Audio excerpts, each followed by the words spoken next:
The programme that follows was made in 5 London hospitals. It includes film of children being born and various surgical techniques.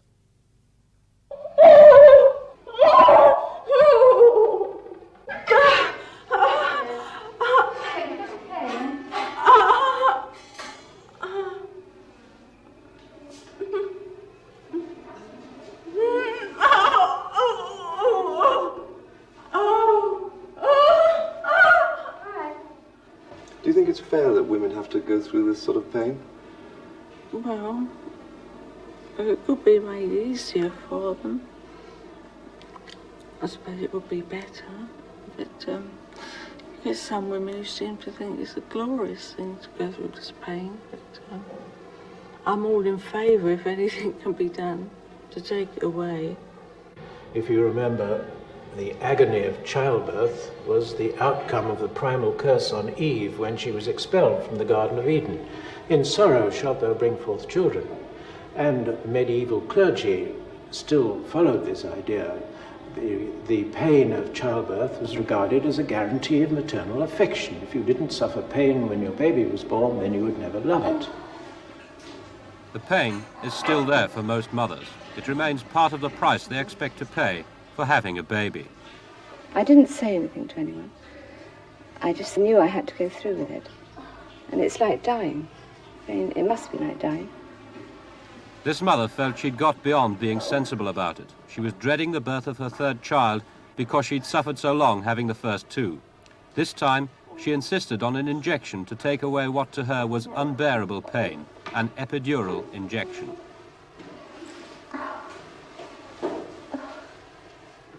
Two minutes later, the pain had vanished. The rest of her labour, about 6 hours, was pain-free. She even slept. When her daughter was born, she was wide awake, yet felt nothing. The injection near her spine had cut off all pain. Such an experience is rare in Britain. Many doctors think this technique both dangerous and uneconomic, but they wouldn't deny that in skilled hands, it can help many women in prolonged or painful labour. This baby was born easily in one of a handful of hospitals which give epidural injections. She was one of the few who arrived by first-class delivery. You have said to me that you feel we shouldn't be doing this programme. Why? Well, because you're picking on a very small section of medical knowledge and a particular form of treatment. And if you blow this up into a program on television, it means that millions of people are seeing this, and then with a little learning, being a dangerous thing, they come along and say, well, look, why can't I have epidurals, when they don't understand what the total significance is. No, I just felt somehow that it was my right and every other woman's right, quite honestly. But I was very, very frightened, and terrible pain. I didn't know if I was coming again. I remember sort of thinking, no, not again, this is horrible, I don't want this again. And then injection went in, and it just sort of came on. I can't remember what it felt like. The pain just went, and I just felt a flood of relief and no more pain, and I felt happy and smiling. What were you doing all the time you were having a baby? You reading a book? I was sleeping. Eh? It was early in the morning. Yeah, I was asleep most of the time. And you just couldn't feel a thing? No, I couldn't get over it. I could feel my toes, and I could feel up to about the top of my knees. And then the whole thing was dead, up to, I shook where my ribs were. You're vaguely aware of something. You can feel funny little flutters in your tummy. They went on like this for about 10 hours. And then I just knew when I had to push. And I pushed. The baby came. I mean, one felt tremendous. You know, because it didn't hurt. And one suddenly was, you know, there was sort of a yell. After it all happened, did you feel any after effects? Just pins and needles. And that was all. And I just recovered normally. I had no stitches or anything, so I was all right. Didn't you feel perhaps that you might have cheated in a way? No, I didn't actually. Not having any pain? No. I felt relieved that I didn't have any pain. I was lucky. There's people who have pain who are unlucky.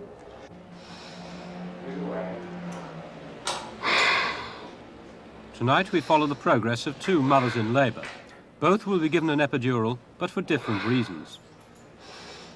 Mrs. Evans is having her first child. Her baby is already 2 weeks overdue. Because it looks as if she will have a long labour which might exhaust her and distress the child, she's agreed to an epidural. This can't be given by the midwife or even by the obstetrician responsible for the birth. It's a job only the hospital anaesthetist is allowed to do.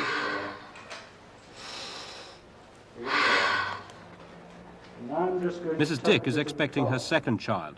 With her first child, she had a 58-hour labour and dreads a repeat. She's very nervous. Just lift your seat a second. That's it. Thank you very much. Now you're going to feel a bit of a distant push in your back. I've got the local in, and I'm going to put a rather large needle, but because you've got the local in, you shouldn't feel it very much. Now we're going slowly from now on, dear. And you'll just feel this distant pushing in the back. That's good. Now there's a bit of resistance coming here, which is just all that there should be. To work, the needle must penetrate to within a millimetre of the space surrounding the spinal cord.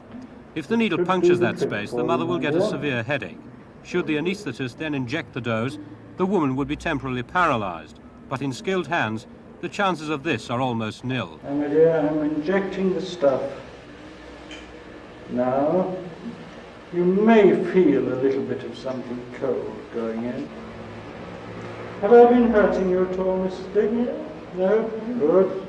Now that stuff The anaesthetist is now going to thread a tiny nylon tube through the hollow needle into the epidural space. The tube will be left in and the needle drawn out. If the pain returns, any topping up can be done through the tube. Because this particular technique requires both aptitude and regular practice, many anaesthetists refuse to do it. Now, Mrs. Dick, we're going to get rid of that needle. But they aren't the only ones with doubts. Many obstetricians feel an epidural is interfering with nature and resent tying up doctors in the labour ward when they might be needed elsewhere. An epidural patient has to be kept under observation, and both the obstetrician and the anaesthetist must be on call throughout labour. Gently does it. Take it gently. Ah, so that's... Now, hello, you comfy? You've got a whopping contraction there. You can't? You're a clever lass. You're a very, very clever lass. Well done. Jolly good. You a smoker? Wicked woman. How are you feeling, Mrs. Dick? How are you feeling? Lovely. Could you describe what it feels like having this injection? Very, very slightly uncomfortable. That's all, no pain. And what were you feeling like before? Did you get a terrific change of feeling? Yes, I was getting distressed. Well, the pains were getting strong, especially the backache. And this injection is only very slightly uncomfortable. I could hardly feel it. And now I can't feel a thing. What was it like before you had the injection? Bloody terrible. Really getting rough, was it? It was rough. Do you think you could have stood much more? No. I expected, for it to be rough. I suppose no one has an easy time really at all. Some people try to make out they do, but they don't. Were you trying to make out that you were going to have an easy time? No, I just took it as it come, really. A lot of people say that this is a new and possibly not enough tested technique, and that the other drugs available are quite sufficient. What would you say to that? Well, other drugs can be quite adequate in some instances where the pain is not a very severe one, but certainly where the pain is a severe one, there is, to my mind, no finer way of stopping it. This is so precise, it stops the pain ever impacting on the mind at all. You see, it is stopped before it gets there.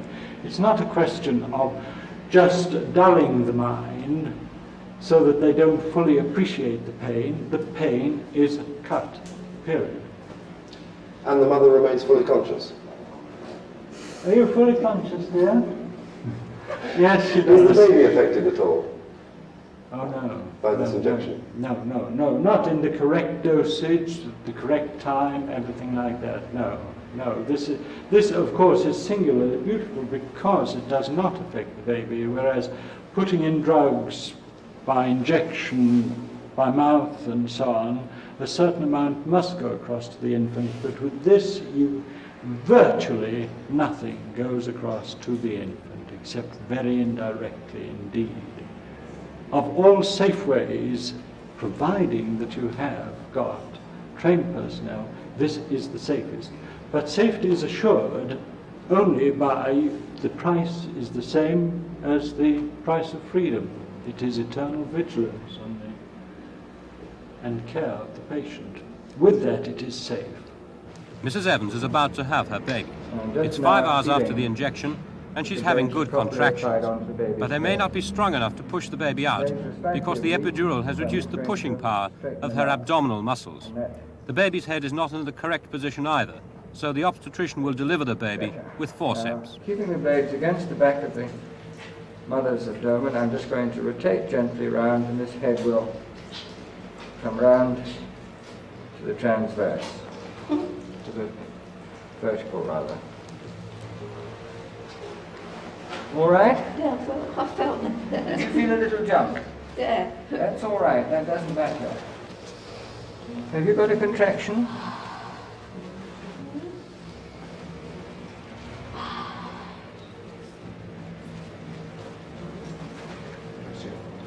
You've got a contraction now, I think, have you? Yes, coming now.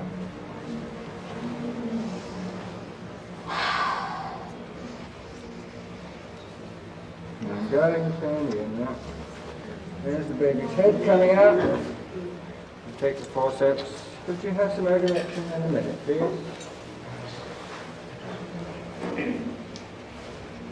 I'm going to rotate this baby's shoulders so that the shoulders come out now. There's the anterior shoulder. There's the posterior shoulder.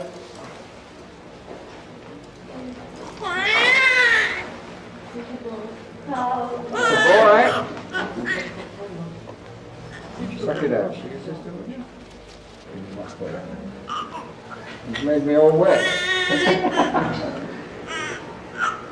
Will you show my Yeah, isn't he lovely? Oh, darling. Okay. Yeah. I'll let him up properly and see if you can see him.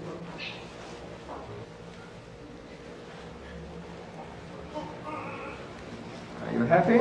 Yes, Is that what you wanted? Husband did. Very good. Well, you've done very well. I think so. Nice boy.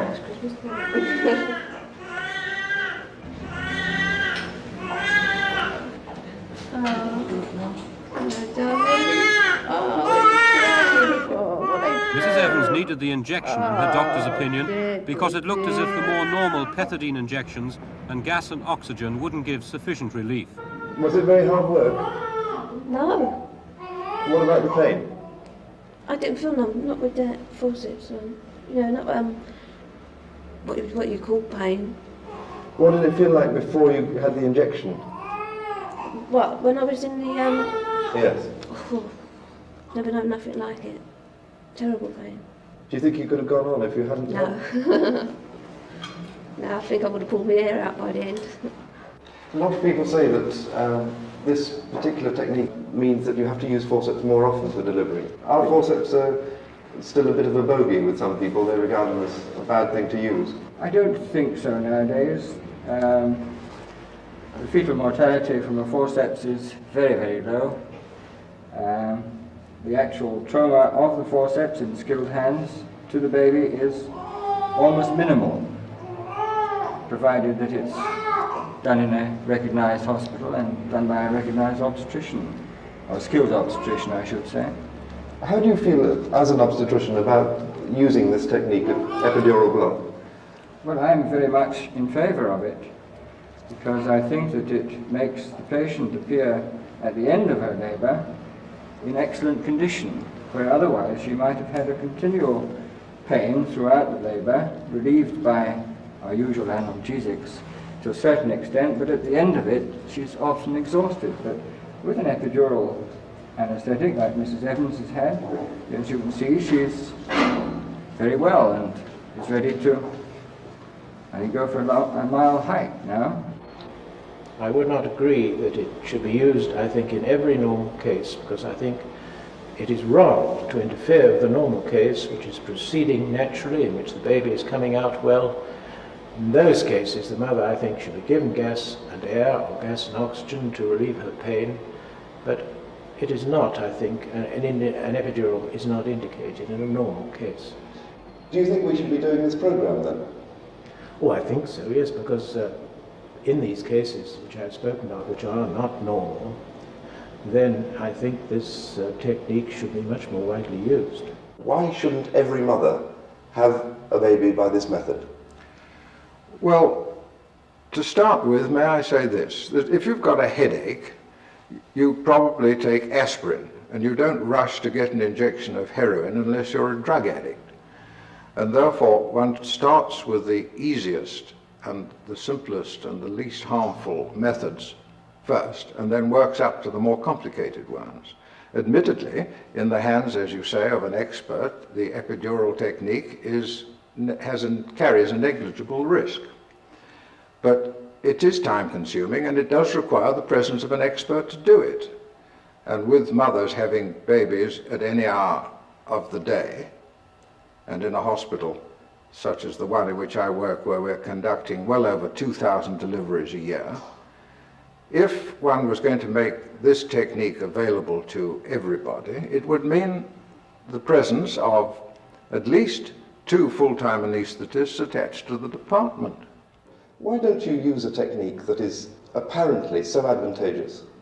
The medical problem of insufficient anaesthesia, insufficient doctors to do it. As I say, 2.5 million people delivered every year, average duration of labour 14 hours.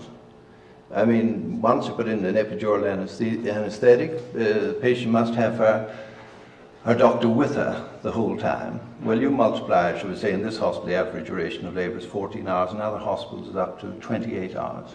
Well, you multiply that by 2.5 million, you find the number of medical man-hours necessary, and to be uneconomic. But this isn't a question of economics. I'm afraid it is.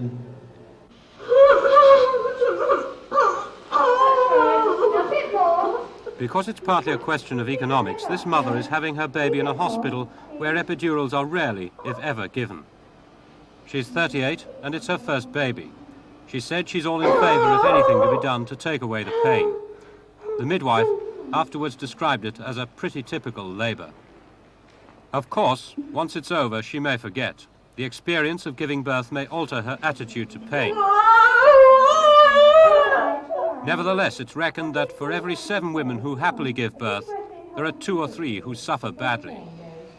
It's unbearable. It is definitely unbearable. You lay there and you moan and you groan and, you know, to me, I would never have any more. I just wouldn't.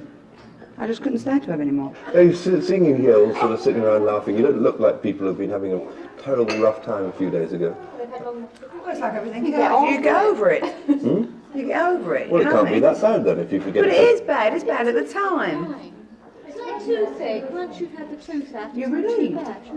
You got rid of your lump and that's it. The pain is part of having a baby, as far as I'm concerned. Horses and cows go through it, don't they? Dogs, birds lay their eggs. I mean, it's natural. You can't stand the idea of it, really. No. I might try again, though, later on. I don't really fancy. If I could have the injection, I'd be even more willing, and all the sooner to have another one. What would happen if a woman came to you and said that she couldn't stand pain and that she wanted an epidural? Well, I'm not prepared to accept dictation of treatment, obviously. A patient, if she comes to me and says she wants a particular form of treatment, unless I approve of that form of treatment, will not give it to her. Do you think it's time that there was a new attitude to childbirth and to the relief of pain in this country? I think this attitude is growing too. Women are finding out that pain can be relieved completely, and they will be demanding it in the future, I think. The trouble will be, of course, to be able to satisfy their demands, because to relieve pain completely does need special training. We have got to get more anaesthetists trained in its use, and so far it has only been used in a few centres. Until the idea spreads, well, we have got to have more anaesthetists. That means more money from the Ministry of Health, and in these days this is very difficult to get. It's quite fun actually in some of those back streets in Cardiff, isn't it? Huh? You get some surprises, huh? Boot Street. Boot Street? Boot. Butte.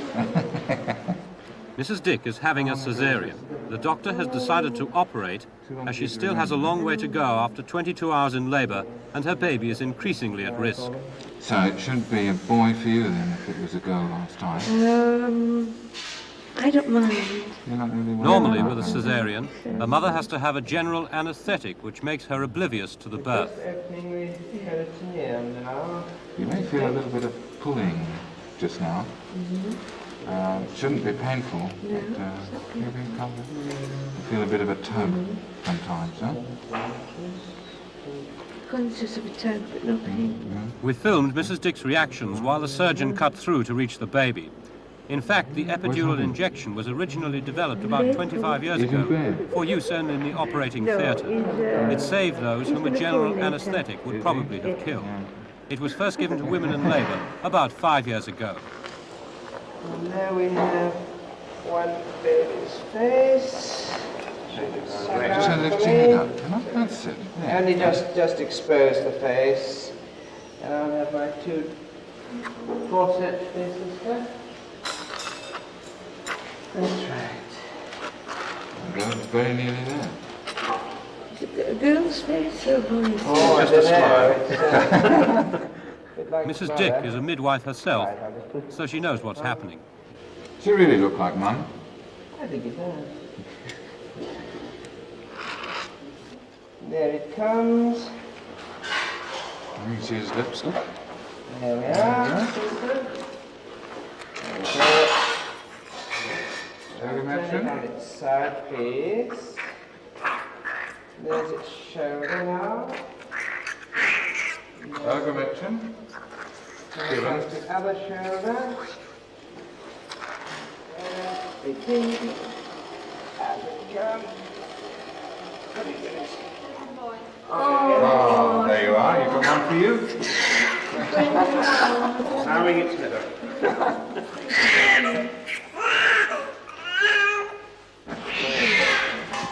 How does that compare with last time? Oh, 100% better. What Mrs. Dick has experienced is commonplace in California. There, where medicine is paid for, 8 in every 10 women have epidurals. In this country, the number is probably fewer than 1 in 100. I think in this country we have to use it where there are difficulties, particularly with either a bad position of the baby's head or with a patient who has poor pain threshold in the beginning. And I think then it will gradually work into the situation where you can use it more widely in more normal labours. What percentage of pregnant mothers should have this, do you think? That's a very difficult question to answer. I'm told at the moment that not more than 5% have it. I should think that's an overestimate. I don't know. Let's say 10%. Dr. Taylor would probably say 20%. I've just been to the States and I feel strongly about this, and I'm a convert, if you like. And I feel that it has a very big place to play. But on the other hand, obstetrics in this country is orientated towards midwifery and midwives, and so therefore the percentage will be much lower in that particular situation. And so therefore it's somewhere in the region perhaps 20, 25, 30% perhaps under ideal circumstances. At the moment, epidurals are not generally given in this country to mothers just to relieve their pain. Perhaps they never will be, because most doctors and many mothers appear to believe that pain has a useful warning function.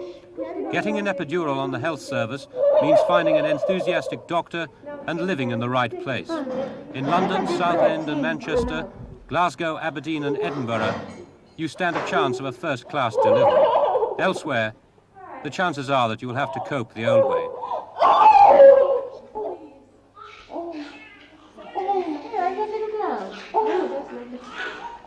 That's what you want.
Good evening. This, the third day of the Middle East war, has shown convincing proof of Israel's military superiority. At dawn, after an overnight ceasefire call from the United Nations, Israeli armored columns continued their sweep to the southwest beyond the Gaza Strip and to the south in Sinai. By noon, reports from Tel Aviv said that their tanks were within 25 miles of the Suez Canal. 1 hour later, Cairo radio confirmed that the first line of Egyptian defenses in the Sinai Peninsula had been abandoned. But President Nasser turned down the UN call for a ceasefire. By early afternoon, Jordan cried, enough. Its air force destroyed, its army outgunned and outmaneuvered, it settled for a private ceasefire. Tonight, Israel stands on the brink of complete victory, and the Arab dream of the holy war of extermination against her is finished, at least for the time being. How did it happen? And more important, what happens now? Well, since last Friday, World in Action's had teams in the Middle East on both sides. Early this morning, Alistair Burnett got back to Britain with the first film of the fighting in Jerusalem and an exclusive interview with the Israeli Prime Minister, Mr. Levi Eshkol. Here is Burnett's report. It began with everyone believing that Israel had lost and had got used to the idea of losing. That's how it seemed on the beach at Tel Aviv last Sunday, 4 short days ago. President Nasser had resumed the full blockade of Israel, and the Israelis appeared unwilling or unable to strike back. That's how it seemed to me. Israel seemed to be like Czechoslovakia in 1938, and the United States and Britain were unwilling to do anything against Nasser in a second Munich. The Israelis themselves appeared to be merely going through the motions of preparing for war. They had sandbagged many of their buildings. They had queued up to give their blood, and had given so much blood there were no longer any queues. They had drawn the last drop of petrol from their pumps. But it all seemed phony. It seemed that Nasser had outsmarted them and had won.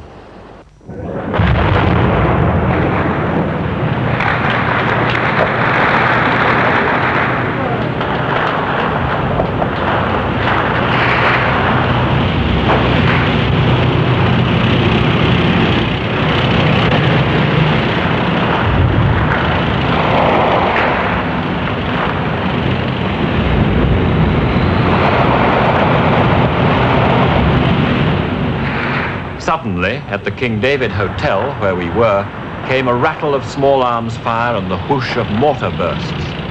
The gardens were in the snipers' front line.